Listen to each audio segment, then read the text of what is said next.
Pour cet Olympico attendu entre Lyon 2e et Marseille 3e, l'enjeu a pris le pas sur le jeu. 0-0, partie fermée, cadenassée, où chacune des deux équipes craignait de concéder l'ouverture du score. Quelques rares occasions, mais pas de but. La frappe d'Umtiti est captée sans problème par Mandanda. Et la tête d'Ayou n'est pas cadrée, un match nul qui fait les affaires de Paris. Il y a des semaines où on avance un peu plus vite. Là, on vient de prendre 2 points en 2 matchs, donc c'est pas un bon rythme. Mais bon, il y a encore des confrontations qui arrivent. Il y a encore 30 points à distribuer, je l'avais dit avant le match. Donc il y a encore de quoi faire. C'était le choc des extrêmes au Parc des Princes entre le PSG et Nancy. Sur le terrain, l'écart entre les deux équipes n'a pas été si évident. Ce sont même les Nancéens qui ouvrent la marque grâce à Mukanjo. Mais comme souvent, le PSG va s'en remettre au talent de son buteur providentiel. En l'espace de 3 minutes, Zlatan Ibrahimovic inscrit ses 23e et 24e buts. Pour la première fois, les Parisiens s'imposent après avoir été menés et possèdent 4 points d'avance sur son dauphin lyonnais.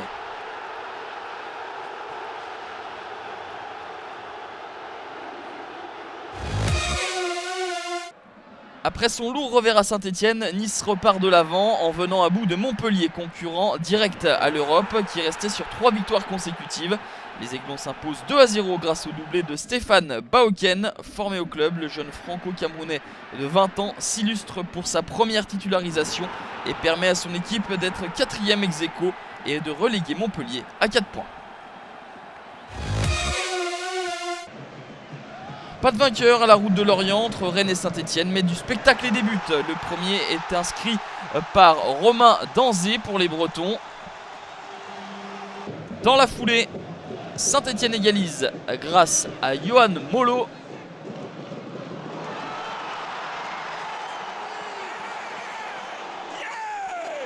Rennes prend de nouveau l'avantage grâce au talent et à la classe de Julien Ferret. Et mis sur orbite par Pitre Wapa, 9e but de la saison pour Ferret.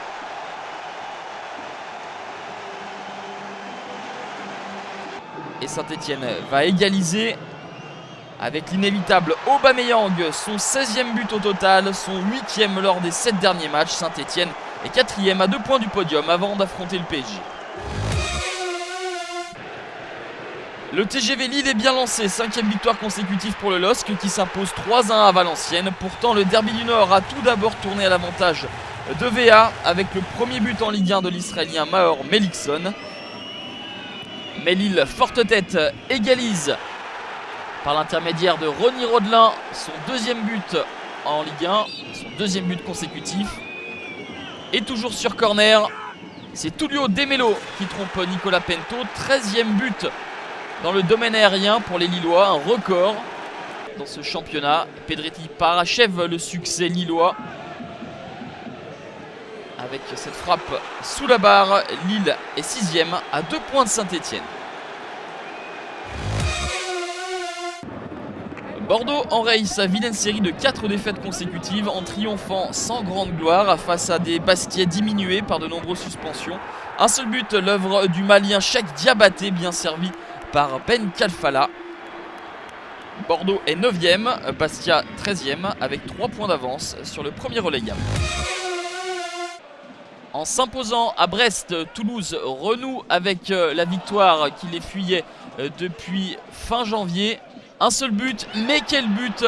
L'œuvre d'Adrien Rabiot, le joueur prêté par le PSG d'une frappe du pied gauche, trompe Alexis Thébault.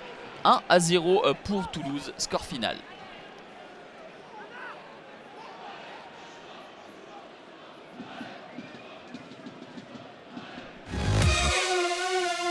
À la recherche d'une victoire depuis 10 matchs, Evian a fait boire la tasse à Sochaux, concurrent au maintien, 5e en finale, grâce notamment à l'éternel Cédric Barbosa.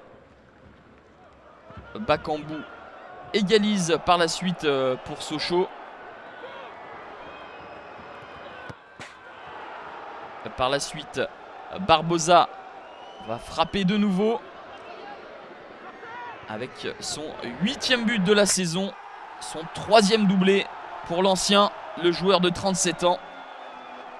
Clifa s'offrira lui également un doublé. Et enfin Bérigo qui retrouve le chemin des filets, lui qui n'avait plus marqué depuis le 10 novembre. Evian respire encore et sort de la zone rouge que retrouve Sochaux. Avec cette défaite à Ajaccio, Lorient a presque entériné ses ambitions d'Europe. L'unique but de la rencontre est inscrit à un quart d'heure de la fin par Ronald Zubar, son 4e but de sa carrière en Ligue 1. L'ACA a 5 points d'avance sur le premier relégable.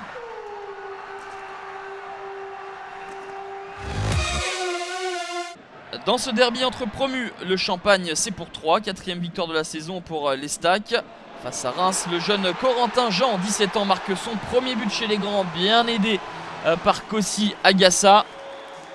L'ancien lyonnais Faussurier marque le but du 2-0. Avant que la recrue hivernale de Reims, l'ancien Istréen Nicolas Depréville, ne réduise la marque à 2-1.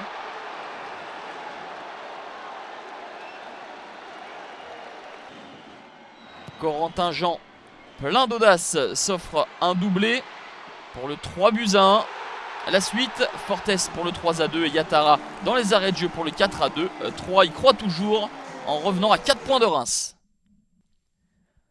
28 buts inscrits pour cette 28e journée. Evian et 3 se rebiffent. Le PSG assure pendant que les Olympiques se neutralisent.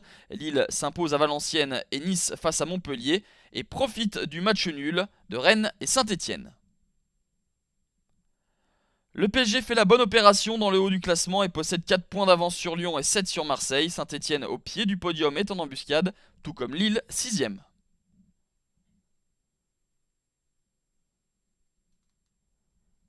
Une deuxième moitié très serrée entre Ajaccio 13e et Sochaux 18e. Seulement 5 points, 3 équipes sont à 27 points.